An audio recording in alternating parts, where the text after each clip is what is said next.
आजमगढ़ लिए चलते, जहां पर अखिलेश यादव कुछ ही देर में संबोधित करने वाले हैं।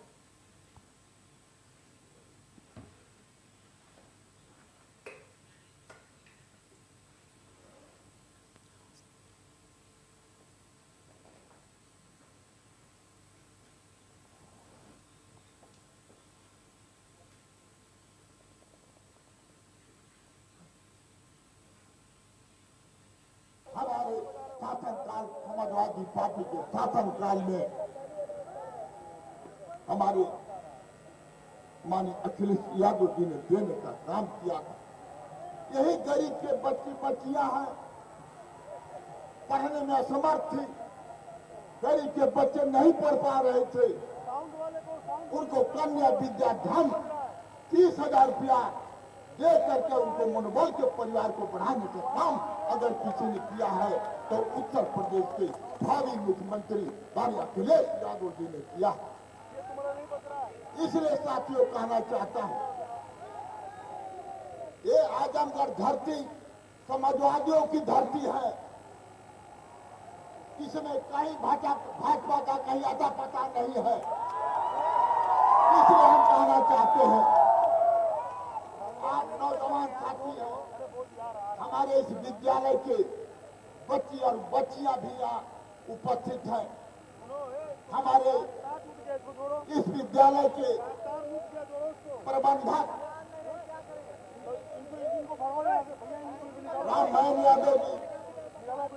रामनारायण यादव जी और उनके छोटे भाई लालजी यादव ने आज ऐतिहासिक काम करके एक पूरा उत्तर प्रदेश का देश में संदेश देने का काम किया। मैं इनको भी बधाई देना चाहता हूं कि आपने ये काम करा करके आजमगढ़ का संदेश आने वाले 2022 में सपा की सरकार बनाने का काम करेगा और माननीय अखिलेश यादव को मुख्यमंत्री बनाने का काम करेगा। इसलिए साथियों मैं कहना चाहता हूं, समय आ गया है, भाजपा के लोग झूठे हैं, झूठे वादा करके जनता को गुमराह करने का काम किए हैं। इसलिए आपके समाजवादी पार्टी के साथ जितने हमारे पिछड़े जात के लोग हैं, हमारे दलित भाई हैं, आज वो भी आपके बीच में आना चाहते हैं। उनको प्रेम से जोड़िए और उनको साथ लेने का काम करिए। अगर सरकार बनानी है तो सबको लेकर के आओ, पिछड़े दलित सबको लेकर के, जो गरीब के लोग हैं उनको साथ लेकर के मजबूती से काम करने का काम करेंगे तो समाजवादी पार्टी की सरकार 2022 में निश्चित बनेगी। इसमें कोई दो आपके राष्ट्रीय अध्यक्ष जी उत्तर प्रदेश बागडोर अपने हाथ में लेंगे, तब देखिएगा कि किस तरह से गरीबों के लिए योजना की कमी नहीं पड़ेगी, पैसे की कमी नहीं पड़ेगी। आप सारा धन आपके बीच में आने का काम माननीय मुख्यमंत्री जी करने का काम करेंगे। मैं इसी के साथ मैं फिर अपने राष्ट्रीय नेता गरीबों के भविष्य, किसानों के भविष्य, छात्रों के भविष्य, पूरे उत्तर प्रदेश और जनता के भविष्य आज आपके बीच में माननीय राष्ट्रीय अध्यक्ष उपस्थित हैं। मैं फिर इस धरती पर हार्दिक स्वागत और उनका अभिनंदन करता हूं। हमारे बीच में हमारे बड़े नेता माननीय बलराम यादव जी हैं, मैं उनका भी हार्दिक स्वागत अभिनंदन करता हूं। और जो भी लोग हमारे बीच में हैं, मैं सबका हार्दिक स्वागत अभिनंदन करता हूं। यहां पर हमारे बीच में आप लोगों के सहयोग से माननीय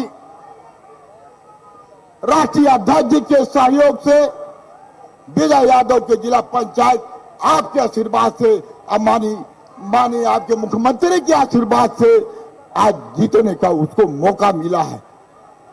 इसलिए मैं कहना चाहता हूं कि आप लोग एकजुट होकर के आप सरकार बनाइए। आज तो लैपटॉप की शुरुआत हुई है।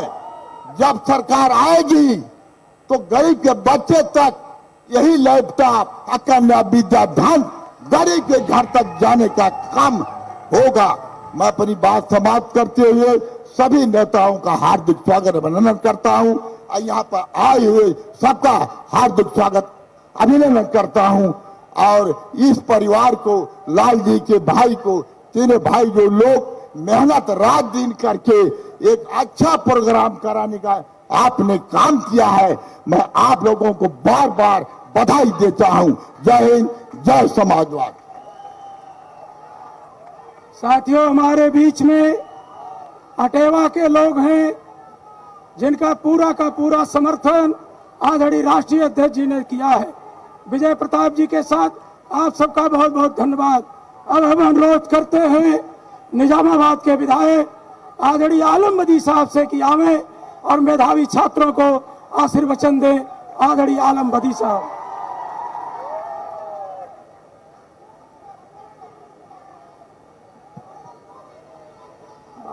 बड़ा जोश और खरोश देख रहा हूँ। हाँ, बड़ा उत्साह देख रहा हूँ। मेरे भाइयों, अभी परसों उत्तर प्रदेश के मुख्यमंत्री माननीय आदित्यनाथ जी आपके राष्ट्रीय अध्यक्ष पर बहुत बरसे।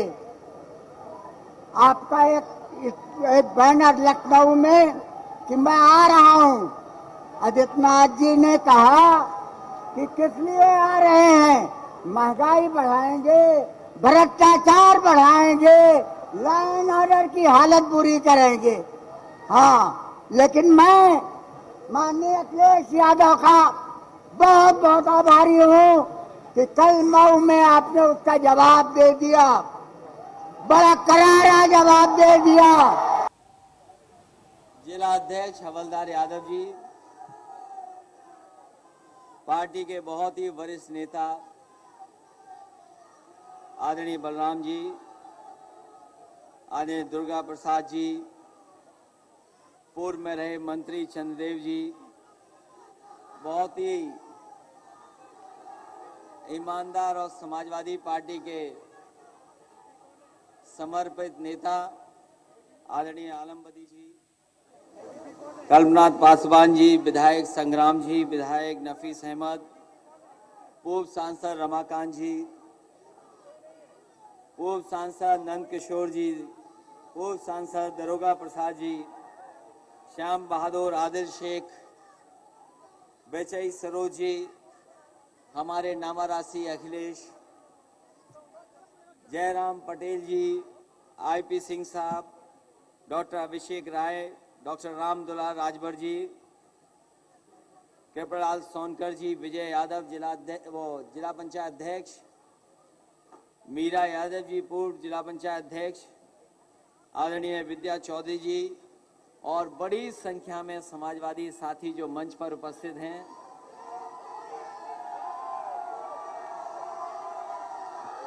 इस कार्यक्रम में उपस्थित हमारे सभी आदरणीय किसान भाई, उपस्थित नौजवान साथी, छात्र छात्राएं, पत्रकार साथियों, मैं सबसे पहले आजमगढ़ के सभी मेधावी छात्रों को बहुत बहुत बधाई और शुभकामनाएं देना चाहता हूं। ये जो बच्चे बैठे हैं, ये सभी मेधावी छात्र हैं जिन्होंने अपने परिश्रम से, अपनी मेहनत से और कठिन परीक्षा को पास कर करके सबसे अच्छे नंबर प्राप्त इन बच्चों ने किए हैं। जिस समय परिणाम आया, रिजल्ट इन लोगों का आया, मुझे लगा कि सरकार के लोग इन बच्चों का सम्मान करने का काम करेंगे। और मुझे इसलिए भी लगा क्योंकि भारतीय जनता पार्टी का मैंने घोषणा पत्र पढ़ा था। भारतीय जनता पार्टी के संकल्प पत्र में इस बात को लिखा गया है कि जो बच्चे आगे पढ़ने जाएंगे उन बच्चों को लैपटॉप दिया जाएगा, टैबलेट दी जाएगी और साथ ही साथ में डेटा भी फ्री दे दिया जाएगा और कुछ संस्थानों को वाईफाई से जोड़ दिया जाएगा।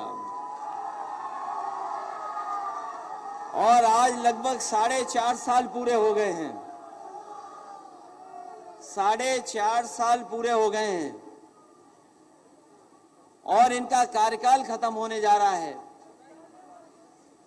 24 करोड़ की जनता जो उत्तर प्रदेश की है वो ढूंढ रही है कि भारतीय जनता पार्टी ने संकल्प पत्र में जो लिखा था कि हम लैपटॉप देंगे बच्चों को, वो अभी ढूंढने से नहीं मिल रहा है कि आखिरकार भारतीय जनता पार्टी के लोग कब देंगे। आज जब अखबार उठा करके देखा है, आज जो अखबार उठा करके देखा है तो सुना है कि वो टैबलेट देने जा रहे हैं। आज जब अखबार देखा तो उसमें टैबलेट आ रही है कोई। हम उससे जानना चाहते हैं, हम उनसे जानना चाहते हैं कि 4.5 साल बताओ इन बच्चों को कौन सी टैबलेट देते रहे आप, कौन सी टैबलेट दी। और ये जितने भी बच्चे हमें दिखाई दे रहे हैं ये आज के पीढ़ी के बच्चे हैं, ये पुराने पीढ़ी वाले नहीं हैं। ये जो मंच में हमारे बहुत सारे साथी बैठे हैं पुराने पीढ़ी के हैं।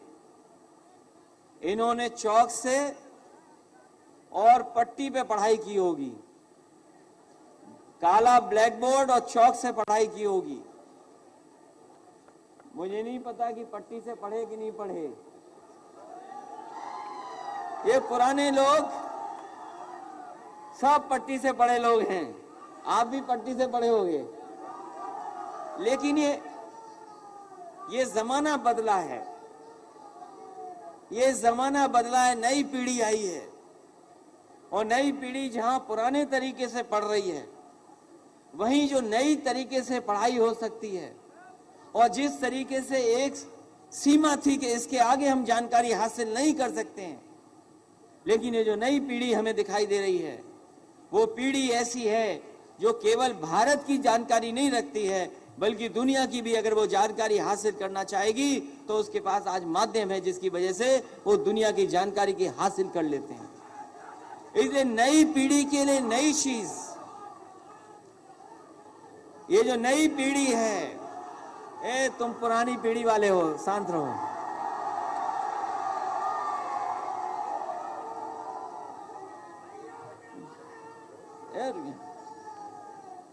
तो जो पुरानी पीढ़ी थी, पुरानी तरीके से पढ़ाई करती थी, बुजुर्ग हमारे पीछे बैठे होंगे, लेकिन आज का समय बदल गया। और मुझे खुशी है इस बात की कि जिस समय समाजवादी सरकार में लैपटॉप बांटे जा रहे थे उस समय हो सकता है कुछ लोग किसी तरीके से सोचते हों, लेकिन मुझे इस बात की खुशी मिली कि जिस भी नई पीढ़ी के हाथ में मैंने लैपटॉप दिया था वो न जाने कितना खुश हो गया था। और मैंने यही कहा ये लैपटॉप हम दे रहे हैं आपको, न केवल ये जानकारी हासिल कर देगा, आपको पढ़ाई में मदद करेगा और अगर कोई बड़ा सपना देखोगे तो उस सपने को पूरा करने के लिए ये लैपटॉप आपकी मदद करने का काम करेगा। और बड़े पैमाने पर लैपटॉप बांटे गए और ये हमारे साथी जो तख्ती लेकर के आए हैं वो जानते होंगे कि किसी गांव में आप चले जाओ तो कहीं ना कहीं कोई एक ऐसा बच्चा मिल जाएगा जिसको समाजवादी सरकार में लैपटॉप मिलने का काम हुआ था। और वो लैपटॉप ऐसे हैं, वो लैपटॉप ऐसे दिए गए थे, वो लैपटॉप ऐसे मिले थे कि अगर आज भी उसको ऑन करोगे आप तो उसमें नेताजी और हम ही लोग दिखाई देते हैं, कोई दूसरा नहीं दिखाई दे रहा है। इसलिए ये जो हमारे बाबा मुख्यमंत्री जी बहुत चिंतित हैं कि कौन आ रहा है। ये जो हमारे बाबा मुख्यमंत्री जी बहुत सोच विचार में पड़ गए हैं कि कौन आ रहा है। मैं उनसे कहना चाहूंगा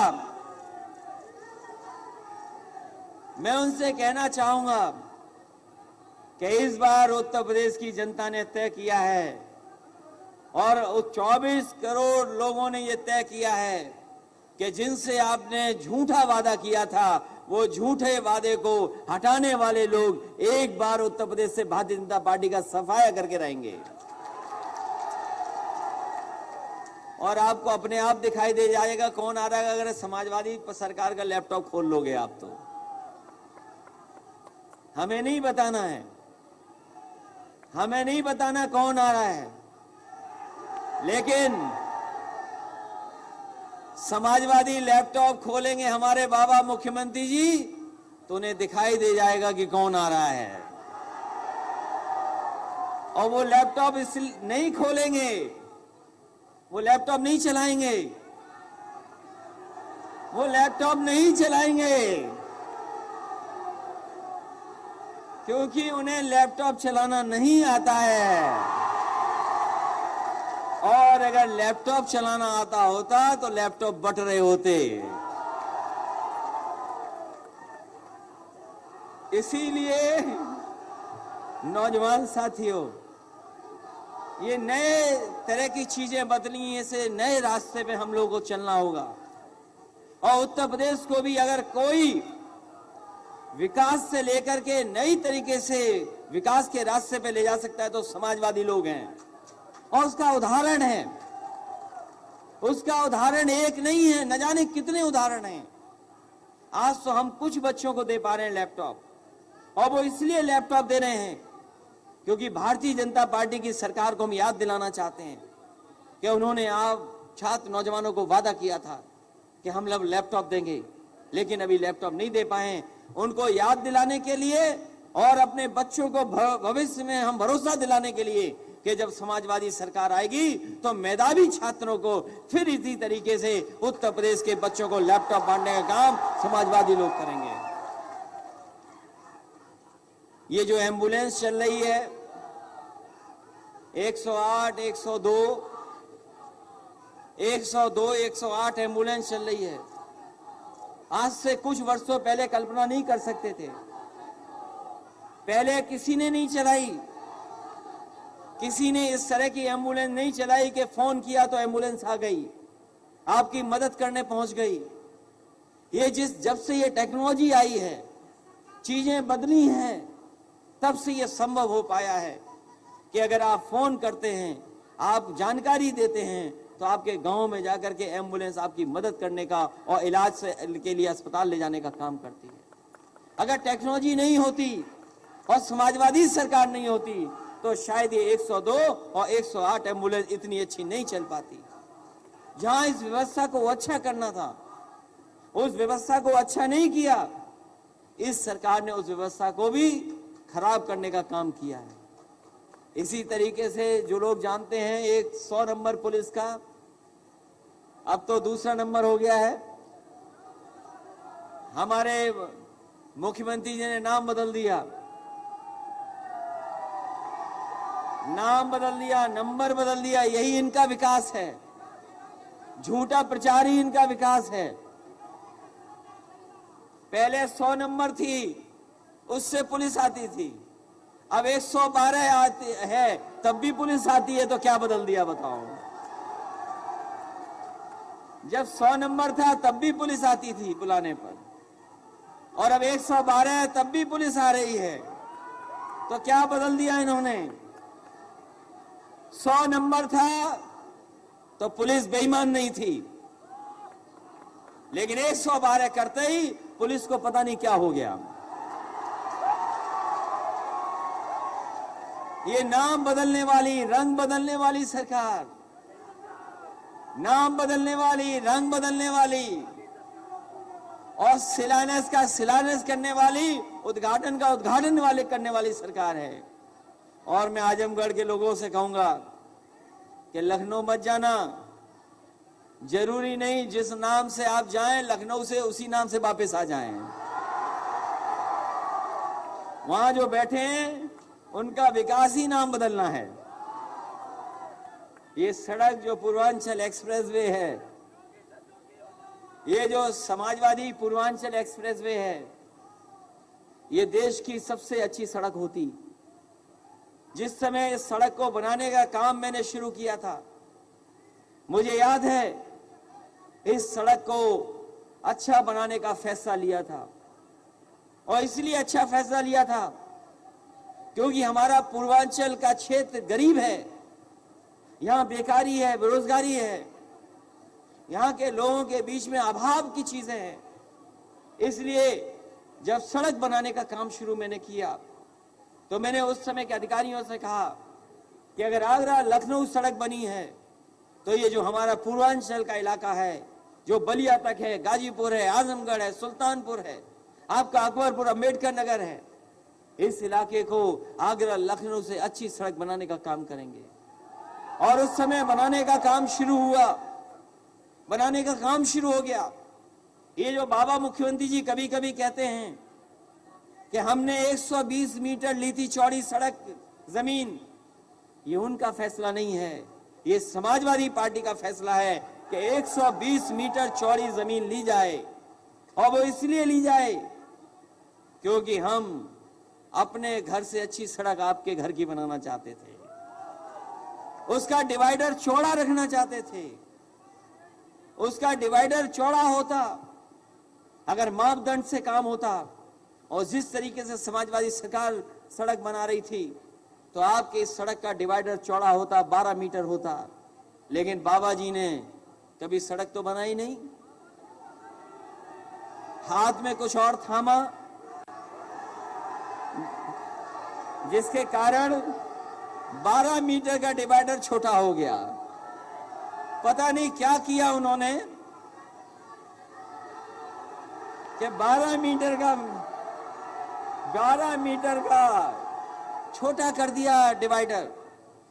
और ये सड़क, इस सड़क पर मैंने कहा था और मैंने कई बार कहा, जब चुनाव में आया तब भी मैंने कहा कि समाजवादी सरकार रहेगी और समाजवादी सरकार होती तो इस सड़क पर का उद्घाटन वैसे ही होता जैसे उद्घाटन हमने वहां पर आगरा लखनऊ में किया था।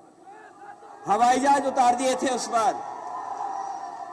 ये सरकार उतारे चाहे न उतारे, लेकिन आने वाले समय में समाजवादी सरकार बन रही है, दोबारा हवाई जहाज सड़क पर उतरेंगे, तभी उद्घाटन इस सड़क का होगा। हवाई जहाज उतारने का काम करेंगे और जो लोग सड़क पे हवाई जहाज उतार दें तो अगर दोबारा आप लोग आशीर्वाद दोगे तो सोचो कितना गरीबों के लिए समाजवादी लोग काम करने का काम करेंगे। ये सड़क खराब कर दी। ये सड़क जितनी अच्छी बननी चाहिए थी नहीं बनाई सरकार ने। इस सड़क पे चलो, ये जो सीमेंट वाली सड़क है, जो अगर तेज चलोगे तो पेट दर्द हो जाएगा, अगर और तेज चलोगे तो थोड़े बहुत पढ़े लिखे छात्र नौजवान हैं, आपके कमर दर्द हो जाएगा। और जो हमारे बाबा मुख्यमंत्री जी ने पूर्वांचल एक्सप्रेस खराब किया है, अगर आप तेज चले तो हो सकता है पेट भी दर्द हो, कमर भी खराब हो जाए। इस सड़क की क्वालिटी खराब कर दी। इस सड़क को अच्छा बनना था और केवल इसलिए कि ये हम सस्ती बना रहे हैं, सस्ती बना रहे हैं। मुझे याद है आपके लोग मंत्री थे, आदरणीय बलराम जी मंत्री थे, दुर्गा जी मंत्री थे, और लोग भी सरकार में थे। इसका शिलान्यास हुआ था वहां पर विधानसभा के सामने, और जब शिलान्यास किया था तब देश की सबसे बेहतरीन कंपनियां काम करने जा रही थी, जो देश की सबसे अच्छी कंपनियां हैं, जो देश के सबसे बड़े काम किए हैं। जिस कंपनी ने सरदार पटेल जी की प्रतिमा लगाई है वो कंपनी काम करती है यहां पर। लेकिन बाबा जी को पता नहीं क्या समझ में आया, अपने ठेकेदारों में उस कंपनी को भगा दिया, अपने लोग बुला लिए। ये उनके अपने लोग हैं, इसीलिए सड़क अच्छी नहीं बनी है। बताओ, इससे अच्छी सड़क कहीं हो तो बता दो आप, अगर कहीं देखी हो सड़क इससे अच्छी। और ये सड़क इसलिए बनी, इसके किनारे हमारे किसानों के लिए मंडी बनती, मंडी में ऐसी व्यवस्था करते कि आपके खेत में जो पैदा होता है उसकी सही कीमत मिलने का काम होता वहां पर। और हमें कारोबार के लिए अगर जमीन देनी पड़ती तो हम अपने आजमगढ़ और पूर्वांचल के लोगों कह करके जा रहे हैं जब समाजवादी सरकार थी, उत्तर प्रदेश में जगह जगह अमूल, मदर डेयरी या सरकार के प्लांट दूध वाले लगे थे, डेयरी के चीजों को बढ़ाने का काम किया था। समाजवादी सरकार बनी तो चाहे आजमगढ़ हो, पूर्वांचल हो, जहां मंडी है और दूध को अच्छी डेयरी बनाने का इंतजाम भी समाजवादी लोग करेंगे, जिससे हमारे किसानों के भला हो, किसानों का लाभ हो। अगर खेती में सही कीमत मिल जाए, अगर जो हमारे दूध पैदा करने वाले किसान अगर कुछ उनको जानवर रख करके अपने घर परिवार की आर्थिक स्थिति ठीक कर सकें और कोई ऐसी डेयरी खुल जाए जो उसी दिन पैसा दे दे उन्हें, तो उस तरह का इंतजाम आने वाले समय में समाजवादी लोग करके दिखाएंगे, जिससे हमारे गरीब किसानों को भला हो जाए, उनको लाभ पहुंच जाए।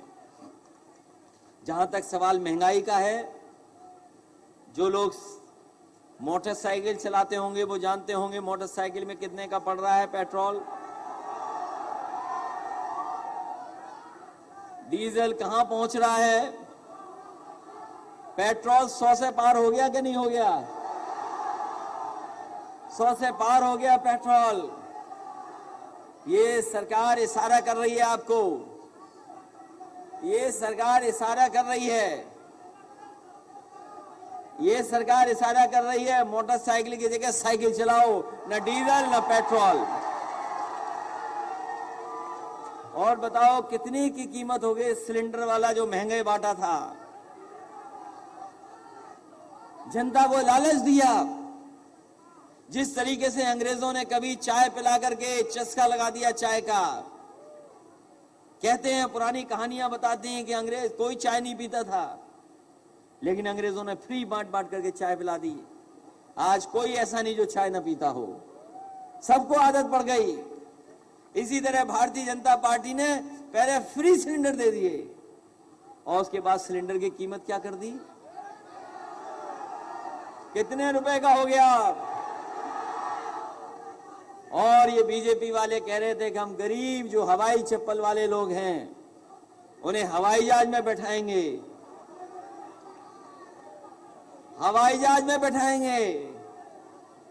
और अब तो वो हवाई जहाज भी चले गए और एयरपोर्ट भी बिक गए और हवाई चप्पल वालों की मोटरसाइकिल भी नहीं चलेगी, ऐसा इंतजाम कर दिया भारतीय जनता पार्टी के लोगों ने। इसलिए आज नौकरी नहीं है, रोजगार नहीं है। और जो किसान हमारे हक मांगने निकले थे, जो किसान अपने अधिकारों के लिए लड़ने निकले थे, बताओ भारतीय जनता पार्टी ने उन पर गाड़ी चढ़ा दी कि नहीं चढ़ा दी? यही भारतीय जनता पार्टी के लोगों ने टायरों से किसानों को कुचल दिया और वहां के गृह राज्य मंत्री कानून को कुचल रहे थे। और ये अगर दोबारा आ गए तो बाबा साहब भीमराव अम्बेडकर जी ने जो बनाया और आजादी के बाद न जाने कितनी कुर्बानियों के बाद जो हमारा देश आजाद हुआ है, हो सकता है भारतीय जनता पार्टी के लोग हमारे संविधान को भी कुचल दें। इसलिए 2022 में इस भारतीय जनता पार्टी का सफाया करना है आपको। अभी धान खड़ा है खेतों में, धान खड़ा है हमारे किसानों का खेतों में, कोई इंतजाम नहीं किया खरीदने का, कोई खरीदने का कांटा नहीं लगवाया, ना भी इंतजाम किया है। ये हमारे नौजवान हैं, हमारी बहनें हैं जो पढ़ लिख करके कुछ करना चाहती हैं, लेकिन जो जिस तरीके का देश को बेचने का काम किया है, अब न नौकरी है न रोजगार है। इस सरकार की जो गलत नीतियां हैं उससे हमारे नौजवानों के सपने पूरे नहीं हो सकते।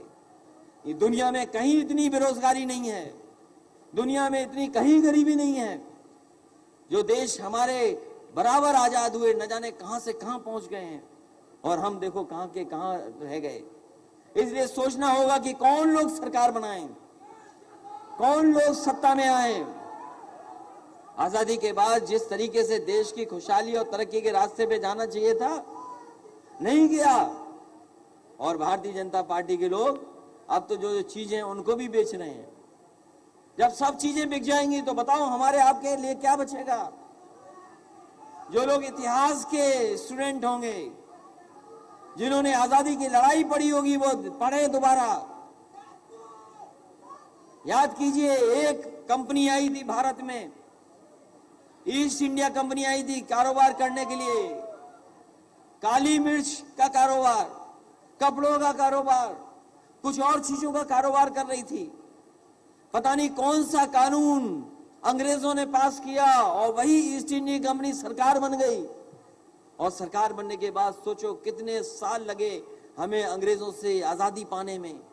न जाने कितने लोगों ने जान निछावर कर दी, न जाने कितने लोग शहीद हो गए, तब जाकर के ईस्ट इंडिया कंपनी और ब्रिटिश हुकूमत से हमें आजादी मिली।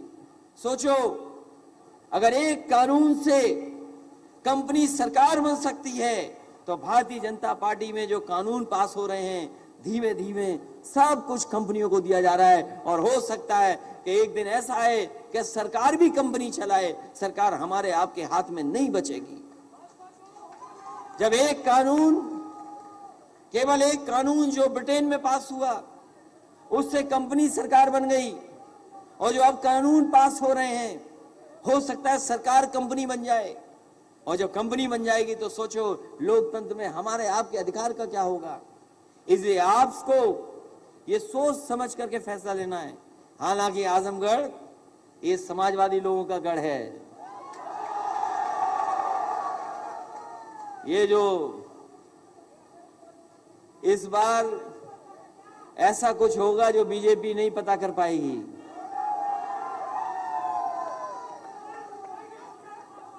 खदेड़ा होगा ही होगा, लेकिन उसके साथ सफाया भी होगा भारतीय जनता पार्टी का।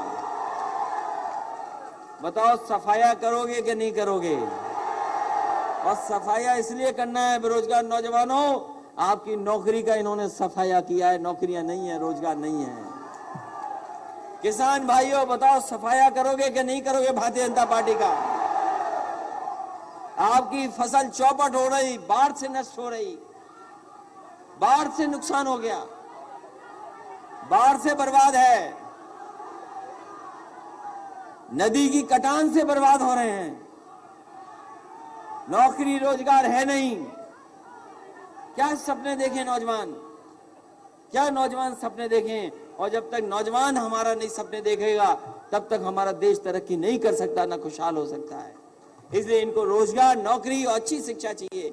इसलिए हम एक बार फिर अपने लैपटॉप पाने वाले बच्चों को बधाई देना चाहते हैं।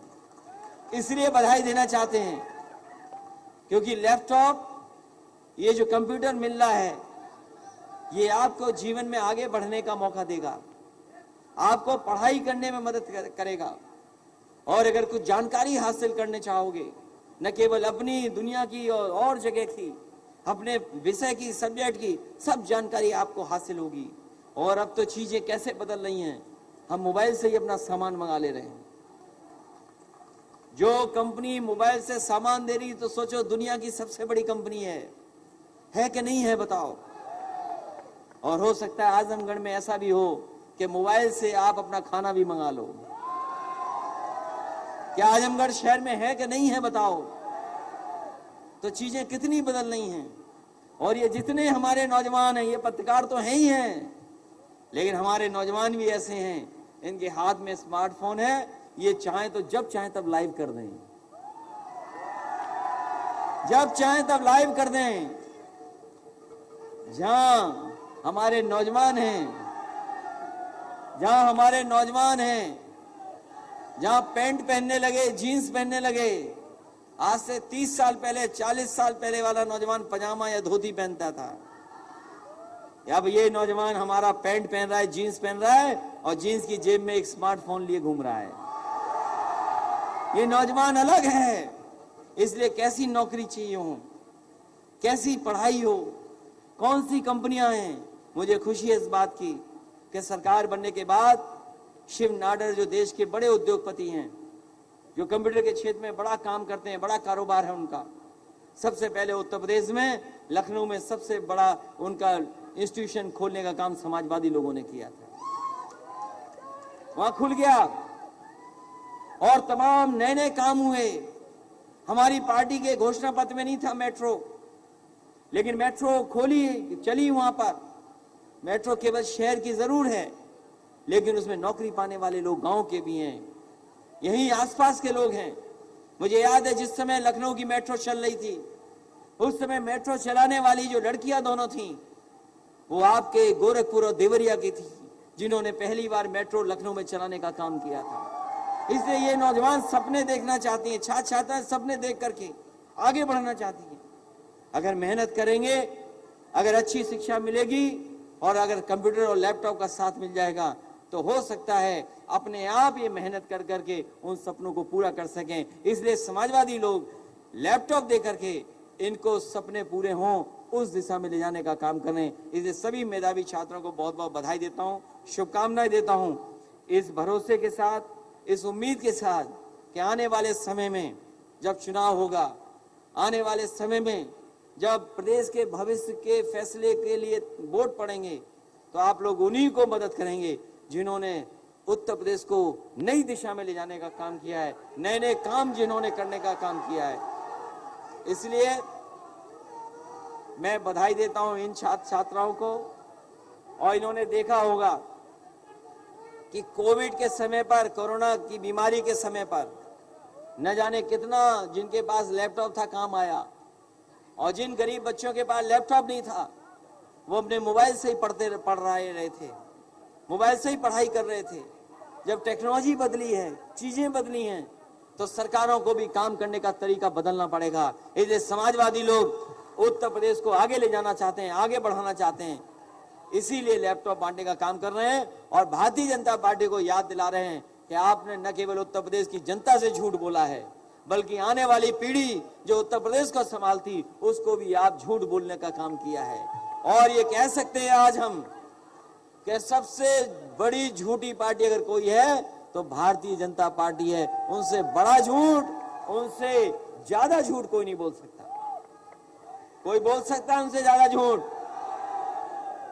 इसलिए महंगाई के खिलाफ और बेरोजगारी के खिलाफ और हमारे किसानों के साथ जो धोखा हुआ, अन्याय हुआ है, जो हमारे अल्पसंख्यक साथियों के साथ जो अपमान हुआ है, उन सब का इस बार 22 में आपको हिसाब किताब लेना है। इन्हीं शब्दों के साथ एक बार फिर मैं श्री दुर्गा जी इंटर कॉलेज और उनके प्रबंधक, दुर्गा जी इंटर कॉलेज के पूरे प्रबंधक और परिवार को मैं धन्यवाद देना चाहता हूं कि उन्होंने मौका दिया अपने स्कूल के कैंपस में हमें लैपटॉप वितरण कराने के लिए। और बच्चों को भी धन्यवाद देना है जो छात्र छात्राएं आई हैं। अगर ये लोग नहीं आए होते तो शायद इनका सम्मान कम होता। इनका सम्मान बढ़ाने के लिए जो आप लोग आए, मैं आप सभी का बहुत बहुत धन्यवाद देता हूं, बहुत बहुत बधाई देता हूं।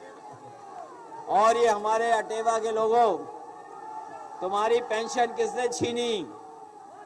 तुम्हारी पेंशन किसने छीनी? नाम बताओ पहले। बीजेपी ने? तुम्हारी किसने छीनी थी ये पेंशन वाला मामला? बीजेपी ने कि नहीं? बीजेपी ने। अरे भाई ये, हाँ ये सही बोल रहे, बीजेपी ने छीनी थी। इसलिए छात्र छात्राओं की नौकरी का इंतजाम कैसे हो? बीएड, बीटीसी, शिक्षा मित्र और बीपीएड वाले तमाम हमारे लोग हैं। एक लोग ले लो, इनसे ज्ञापन ले लो एक लोगों से। इसलिए समाजवादियों की मदद करिए जिससे आपके कुछ समस्या का समाधान हो सके। आप ज्ञापन दे देना, आपकी समस्या का समाधान हो सके। मेरा निवेदन है सभी लोगों से, ये जो तख्ती लेकर के आए हैं, अभी लैपटॉप बट रहा है, उसके बाद पार्टी का गाना होगा। अभी लैपटॉप पढ़ने दीजिए। मैं आप सबका बहुत बहुत धन्यवाद देता हूं। बहुत सारे नाम छूट गए। ये राकेश यादव का नाम कैसे छूट गया? अरे एमएलसी हमारे इतने वजनदार हैं भाई, इनका नाम नहीं छूटना चाहिए। कमला प्रसाद यादव जी, अभय नारायण जी, और जिनका नाम छूट गया वो समाजवादी पार्टी के नामों में अपने आप को शामिल कर लें। सभी समाजवादी पार्टी के नेता जो मंच पर हैं और जो बहुत सारे अच्छे कार्यकर्ता नेता हमारे मंच पर नहीं आ पाए, जिन्हें हम देख रहे हैं, प्रधान है, जिम्मेदार साथी हैं, दूसरी जगह से भी आए हैं, उन सबको मैं बहुत बहुत धन्यवाद देता हूं। और ये अटेवा वालों को कहूंगा कि संघर्ष करते रहिए। धन्यवाद। ये उधर देखो, अच्छा चलिए, मैं समझ गया। ये बीजेपी ने समस्याओं का प्रदेश बना दिया है, समस्याओं का प्रदेश बना दिया। हम मिलेंगे हो गया वो दे देंगे हम दे देंगे। ले लो, मैं अध्यक्ष जी से कहूंगा कि बाद में धन्यवाद दे देंगे।